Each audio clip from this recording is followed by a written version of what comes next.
Hello नमस्कार, आप सभी को मेरे चैनल पे स्वागत है श्री अंबिका गणेश पर। आज मैं एकादशी का महात्म्य सुनाने जा रही हूँ। पुत्रदा एकादशी है।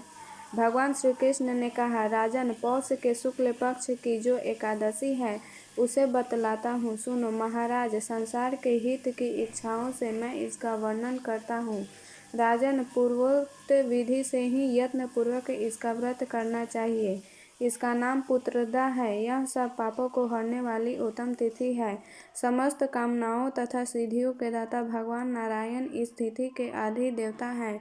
चराचर प्राणियों सहित समस्त त्रिलोकी में इससे बढ़कर कोई दूसरी तिथि नहीं है। पूर्व काल की बात है, भद्रावतीपुरी में राजा सुकेतुमान राज्य करते थे। उनकी रानी का नाम चंपा था। राजा को बहुत समय तक कोई वंशधर पुत्र नहीं प्राप्त हुआ, इसलिए दोनों पति पत्नी सदा चिंता और शोक में डूबे रहते थे। राजा के पितर उनके दिए हुए जल को शोकोच्छ्वास से गर्म करके पीते थे। राजा के बाद और कोई ऐसा दिखाई नहीं देता जो हम लोगों का तर्पण करेगा, यह सोच सोचकर पितर दुखी होते रहते थे।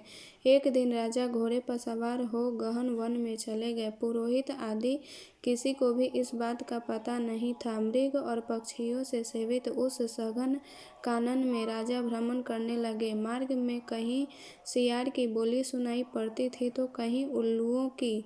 जहाँ तहाँ रीछ और मृग दृष्टिगोचर हो रहे थे। इस प्रकार घूम घूम कर राजा वन की शोभा देख रहे थे। इतने में दोपहर हो गया।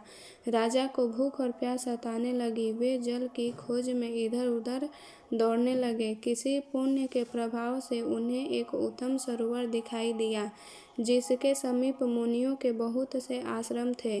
शोभाशाली नरेश ने उस आश्रमों की ओर देखा। उस समय शुभ की सूचना देने वाली शकुन होने लगे। राजा का दाहिना नेत्र और दाहिना हाथ फड़कने लगा, जो उत्तम फल की सूचना दे रहा था। सरोवर के तट पर बहुत से मुनि वेद पाठ कर रहे थे। उन्हें देखकर राजा को बड़ा हर्ष हुआ। वे घोड़े से उतरकर मुनियों के सामने खड़े हो गए और पृथक पृथक उन सबकी वंदना करने लगे। वे मुनि उत्तम व्रत का पालन करने वाले थे। जब राजा ने हाथ जोड़कर बारंबार दंडवत किया तब मुनि बोले, राजन, हम लोग तुम पर बहुत प्रसन्न हैं। राजा बोले, आप लोग कौन हैं? आपके नाम क्या है तथा आप लोग किसके लिए यहाँ एकत्रित हुए हैं? यह सब सच सच बताइए। मुनि बोले, राजन, हम लोग विश्वदेव हैं, जहाँ स्नान के लिए आए हैं। माघ निकट आया है। आज से 5वें दिन माघ का स्नान आरंभ हो जाएगा। आज ही पुत्रदा नाम की एकादशी है, जो व्रत करने वाले मनुष्यों को पुत्र देती है। राजा ने कहा, विश्वदेवगण, यदि आप लोग प्रसन्न हैं तो मुझे पुत्र दीजिए। मुनि बोले, राजन, आपके आज के ही दिन पुत्रदा नामक एकादशी है। इसका व्रत बहुत विख्यात है। तुम आज इस उत्तम व्रत का पालन करो। महाराज, भगवान केशव के प्रसाद से तुम्हें अवश्य पुत्र प्राप्त होगा। भगवान श्री कृष्ण कहते हैं, युधिष्ठिर, इस प्रकार उन मुनियों के कहने से राजा ने उत्तम व्रत का पालन किया। महर्षियों के उपदेश के अनुसार विधि पूर्वक पुत्रदा एकादशी का अनुष्ठान किया।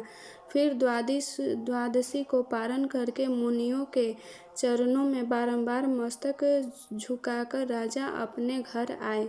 तदंतर रानी ने गर्भ धारण कर लिया।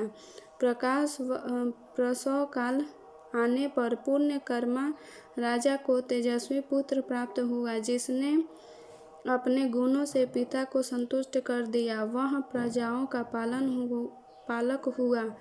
इसलिए राजन, पुत्रदा का उत्तम व्रत अवश्य करना चाहिए। मैंने लोगों के हित के लिए तुम्हारे सामने इसका वर्णन किया है।